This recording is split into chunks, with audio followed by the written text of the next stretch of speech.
had this all working great, and then it all fell apart. It literally fell apart. My ring light fell off my computer. Hold on.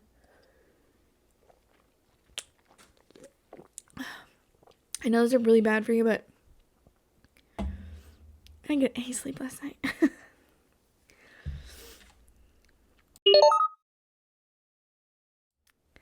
Hey y'all, how are my fellow nerds? I am pretty stoked because today is Friday, and I am ready for this weekend. Like, is it just me, or was today, like, this whole week completely exhausting? I don't know. I'm just happy it's Friday, and I'm ready for the weekend. Alright, so if you are a returning listener, thank you so much for returning. I love every single one of you. If you are new to my podcast, thank you for checking out my podcast. And I'm also got this on a YouTube video. So if you're checking out this YouTube video, thank you so much for taking the time to check that out as well. I promise I will not take up too much of your time. I am a Rebel podcast without an intro, so here it goes. I am the Nerd in Texas podcast, a show that brings you useless information and fun facts about your favorite movies, TV shows, actors, and fandoms that could possibly help you win trivia night. I am literally a nerd in Texas, and I talk about all those stuff and things that I just said because I totally just messed up my intro. But I am your hostess, Chanel. Thank you for putting up with me for all of that. If you could like and subscribe on whatever platform you're listening to me on, that would be awesome. It's a huge help. Like I said, I'm also making this video on YouTube. So normally how I run my podcast is I would ask Twitter to vote. But I have had this movie in my list for the polls for, I don't know, a couple times now. And it has been so close each time. Like, it has been neck and neck with somebody, with the other movie. And I've had so many people reply and be like, oh, I can't wait for you to talk about this movie because I can't wait to hear your thoughts about it.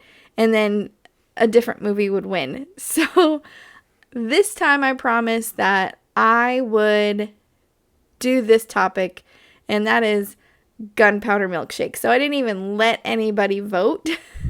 I just kind of took the wheel on this, and I'm doing this movie. But so the movie we're talking about today is Gunpowder Milkshake. Woo oop. It is on Netflix.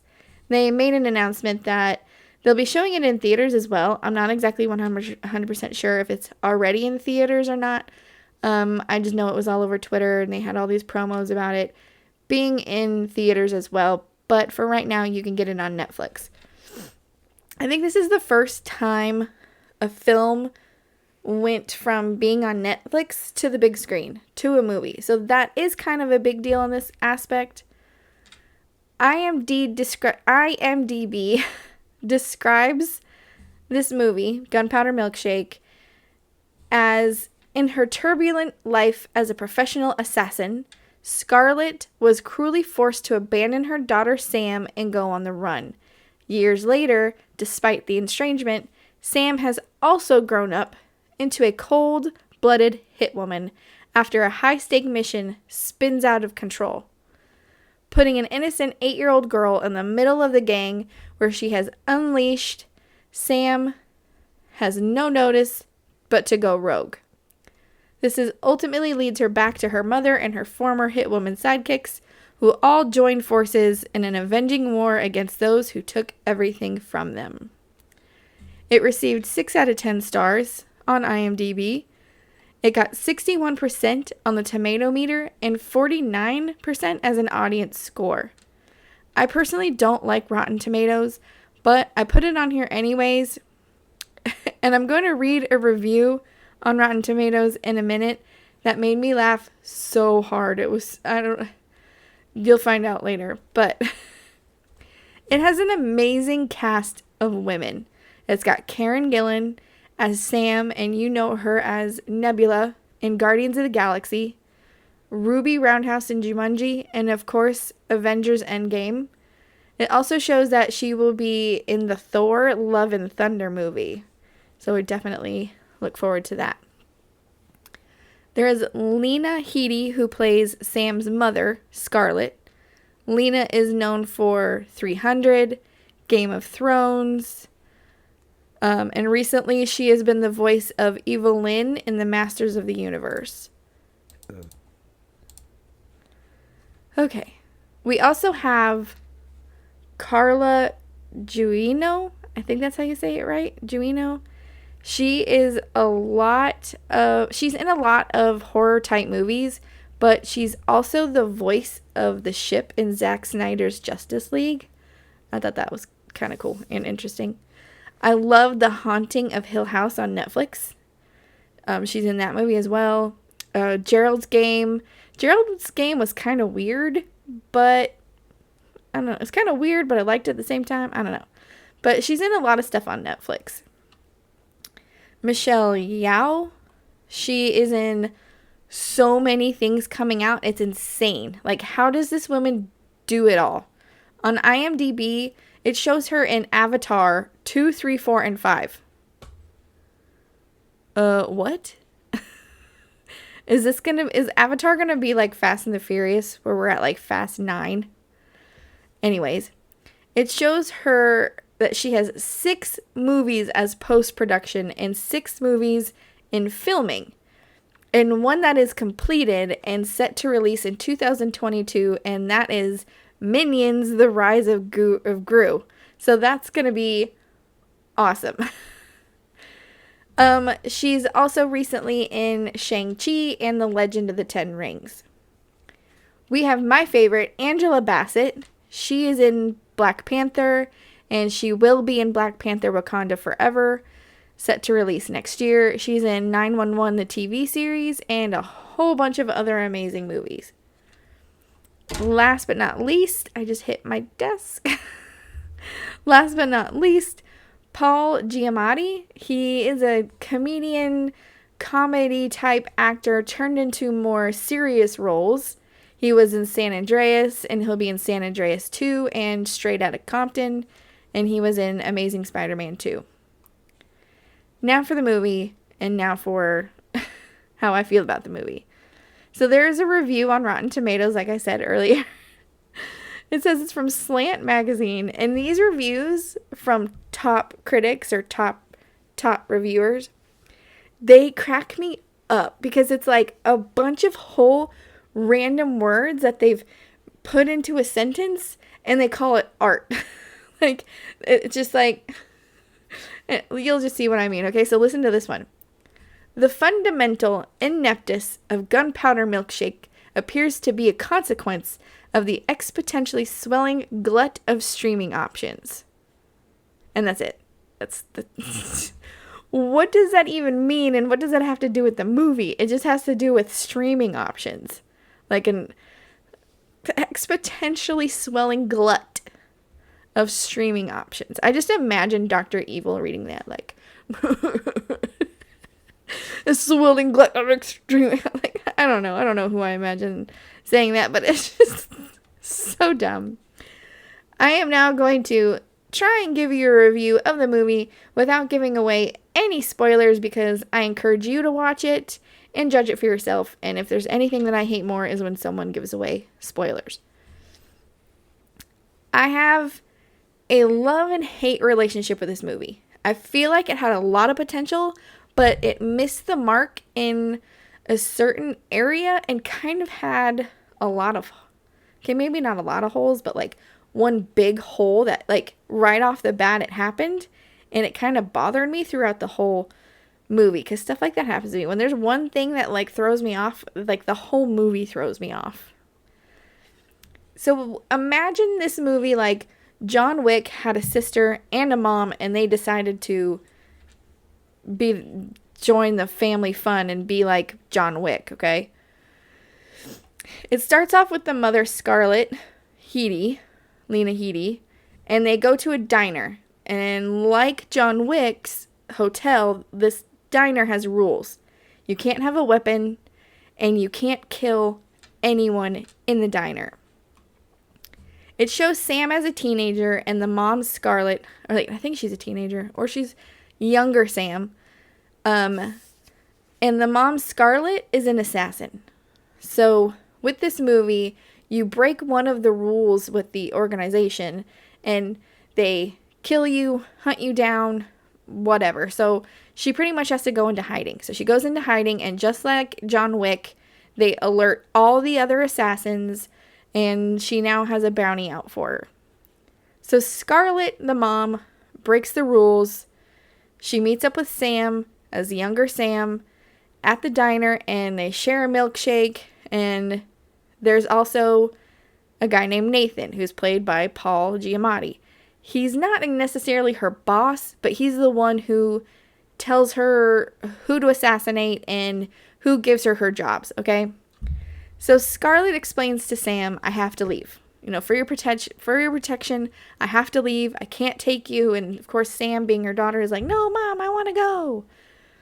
But then she says how she doesn't want this life for Sam, and that's another reason why she's leaving her, and then asks Nathan to take care of her. It's like, what? If you don't want your daughter to grow up like you or get into the business, why did you leave her with your boss, the guy who tells you who to assassinate and who works for the organization that you were an assassin for? Like, you couldn't find Aunt Susan to babysit her for the time being?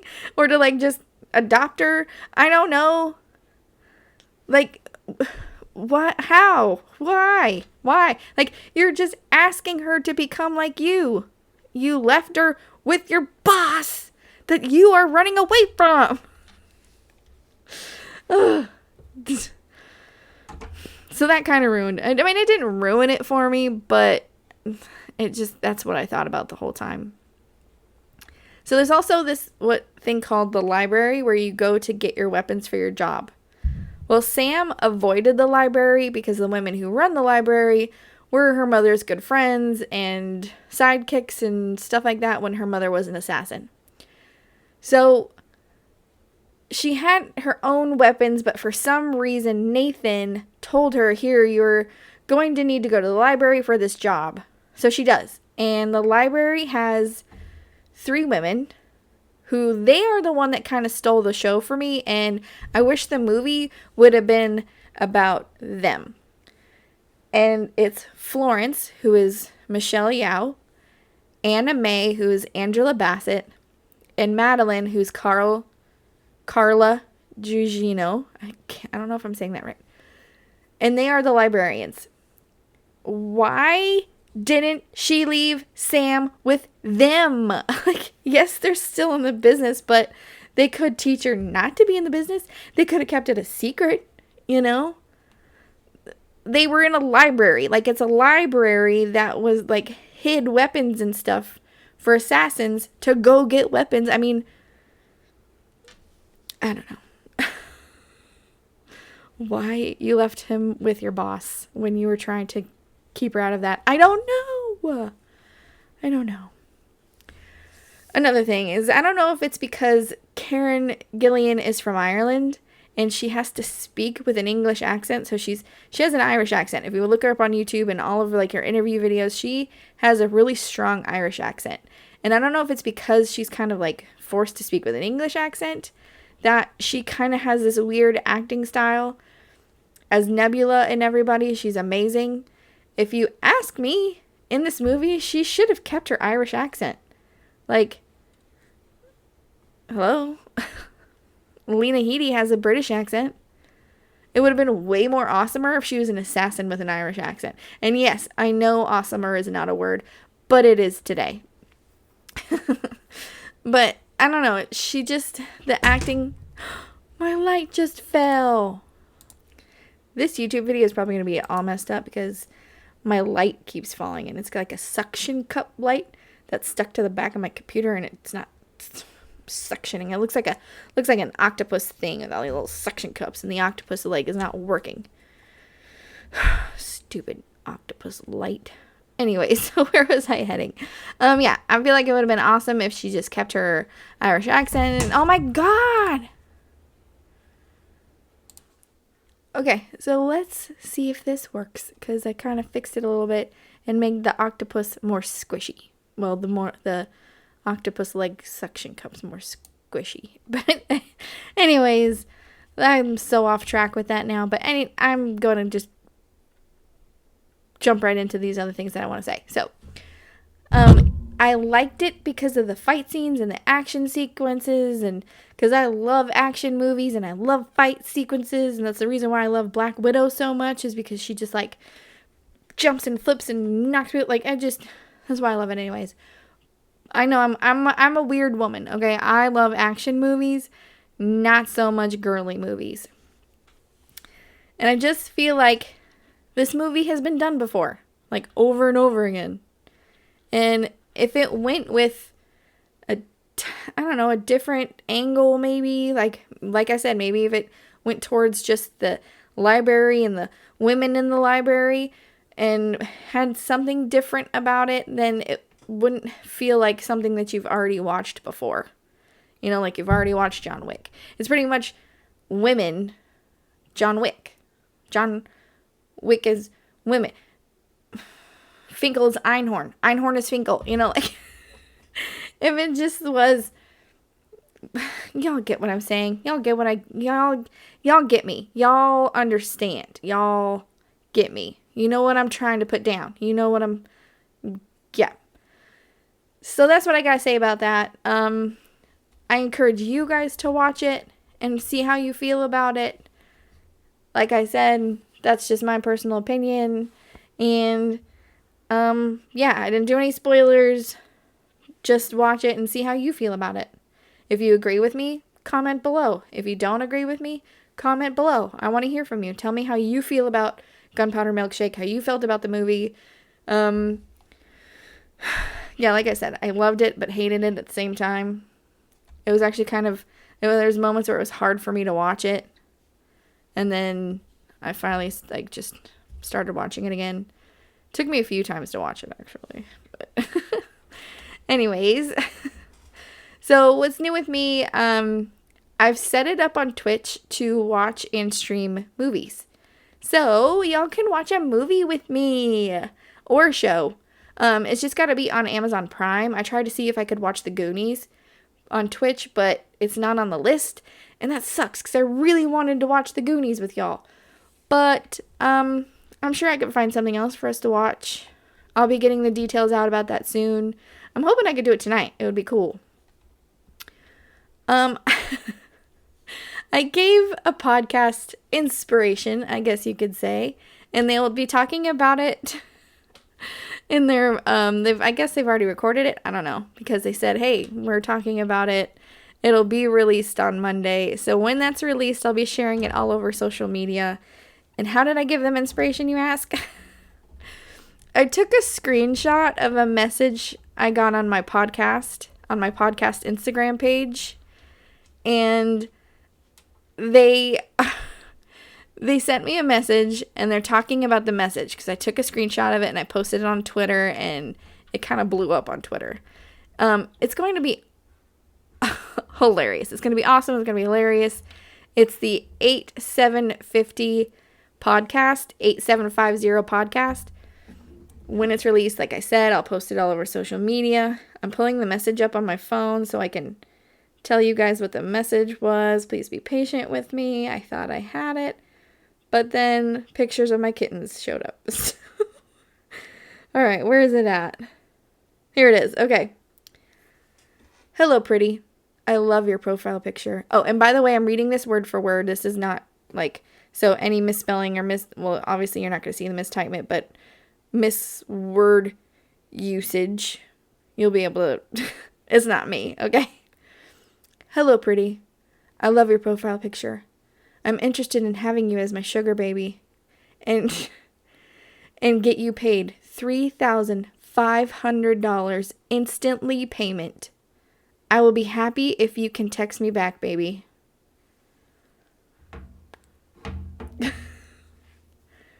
So, if all of a sudden I buy something that's $3,500, mind your own business. No, I'm just kidding.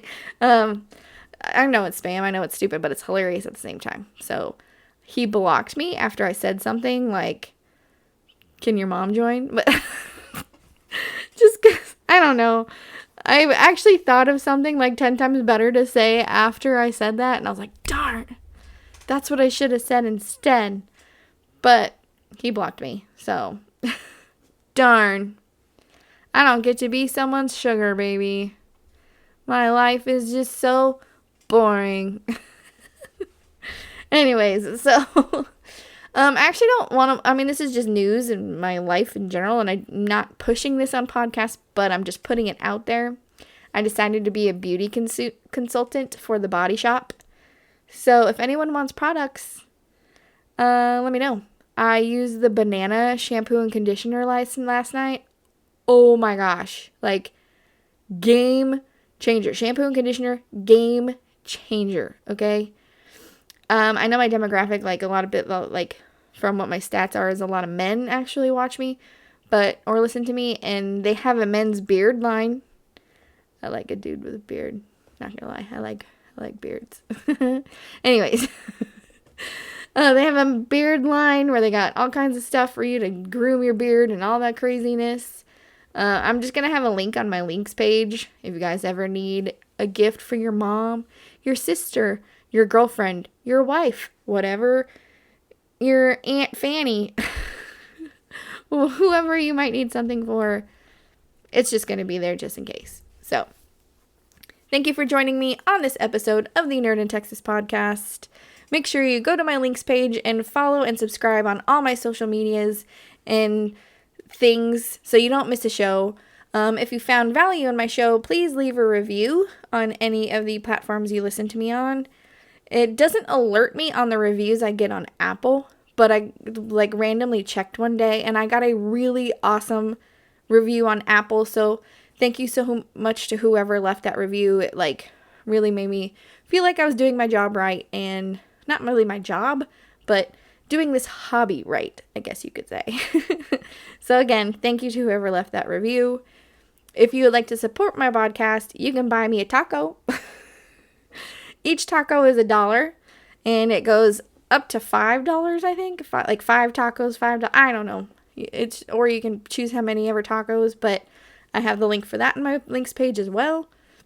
It's buymeacoffee.com/nerdintexas. That is it for today. Have a fantastic Friday, and I hope you have a great weekend.